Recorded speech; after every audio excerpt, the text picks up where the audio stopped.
Proklamasi Bahasa. Kami, peserta Kongres Bahasa Indonesia ke-10 dan penutur serta pengguna bahasa Indonesia di seluruh dunia, memproklamasikan bahasa Indonesia sebagai bahasa internasional. Semua hal yang berkaitan dengan tindak lanjut proklamasi ini akan dilaksanakan secara gotong royong dan dalam tempo yang tidak ada batasannya.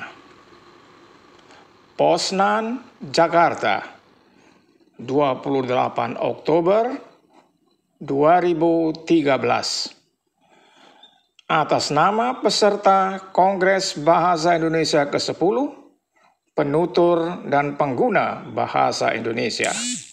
Tertanda Dr. Tri Budi Sastrio. Demikian proklamasi bahasa telah dibacakan.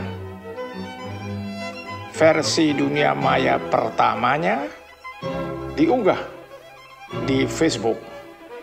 Sedangkan versi cetak pertamanya dicetak di Tribun Kaltim 28 Oktober 2013. Redakturnya yang bernama Arif Rahman adalah alumni Fakultas Sastra, jurusan Sastra Inggris, Universitas Dr. Sutomo, Surabaya.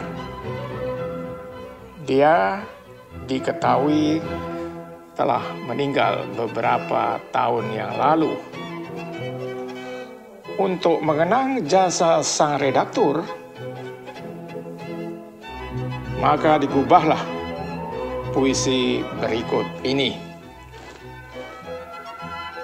Esi nomor 445 untuk sang redaktur. Karya Tri Budi Sastrio. Kala itu musim dingin barulah sayup-sayup terasa. Tetapi dinginnya kota tertiup angin menusuk jiwa. Terus semakin terasa, belum minus, tetapi ya hura. Makalah biasa bagi Kongres Bahasa ke-10 di Jakarta telah purna dan diterima. Tetapi tak bisa anjang sana, karena biaya terbang dari Eropa tak dalam skema. Akibatnya, ya tinggal saja di kota, ikuti via angkasa. Beberapa hari sebelumnya entah bagaimana cerita, tiba-tiba muncul gagasan mengapa bahasa tercinta tidak sekalian dilanglangkan sebagai bahasa dunia. Karena walau tak semua kriteria ada, tetapi rasanya bolehlah ini bahasa melenggang di atas mega-mega. Lalu proklamasi bahasa digubah atas nama semua peserta Kongres Bahasa dan penutur seluruh dunia. Aha, makalah sederhana menjadi jauh berwibawa kala ada proklamasi bahasa namanya. Ikut menyertainya dan haruslah dikabarkan semua ke segala penjuru dunia. Sudahlah resmi ini bahasa menjadi bahasa dunia dengan hak atributnya setara. Bagaimana mewartakan agar semua bisa membaca? Makalah dikirim ke titik tengah ini negara samudra, Kalimantan tepatnya. Dan seorang redaktur taut rasa tak cuma makalah, juga proklamasi bahasa diterima. Seluruh dunia bisa serta membahasa bahasa tercinta, sudah dikumandangkan jadi bahasa internasional dunia. Terima kasih sang redaktur, Arif Rahman namanya. Nama ini harus disebut walau telah meninggal dunia, supaya tetap dicatat dan dikenang dia ikut berjasa. Bagaimana melalui Tribun Kaltim semua itu diwarta. Dialah redaktur yang membuat proklamasi bahasa, dicatat dan diwarta melalui dunia digital jagat raya. Juga ada cerita bagaimana seorang Dara Nanjelita masih muda, warga Polandia, tercatat peran serta dalam ratusan kelompok anak muda mancanegara yang dianggap ikut serta antar proklamasi bahasa, yang dengan bangga kabarkan akan ke Indonesia guna belajar selama 1 semester bahasa tercinta di Bandung tepatnya. Ya, ternyata Tuhan lain maunya. Ia diantar pulang dalam peti. Kecelakaan sebabnya.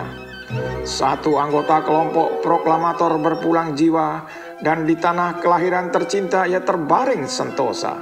Selamat beristirahat Gosya Malek, damai senantiasa. Setelah itu masih banyak cerita bagaimana bahasa dan proklamasi serta tautannya melanglang buana. Singgah di banyak kota, tautannya selalu diterima. Bahkan banyak yang mencantumkan dalam webnya pertanda, walau digagas ala bonek, tetapi ini fakta yang akan terus melekat dan ada sepanjang masa. Proklamasi sudah ada, tinggal bagaimana anak-anak milenial bangsa menyikapinya di dada. Ayo, jangan ragu pakai ini bahasa dengan bangga. Yang sesuai dengan moto negara, utamakanlah ia. Baru setelahnya lestarikan bahasa lokal yang ada.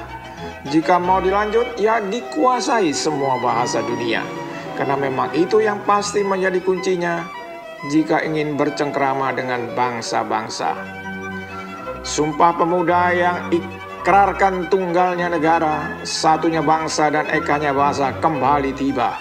Layak untuk dikenang karena ini dahsyat berbawah. Peristiwa yang tidak ada duanya, sama persis rasa dengan proklamasi yang cuma satu tidak ada dua. Dirgahayu bahasa, dirgahayu bangsa dan negara. Sidoarjo, 13 November 2021.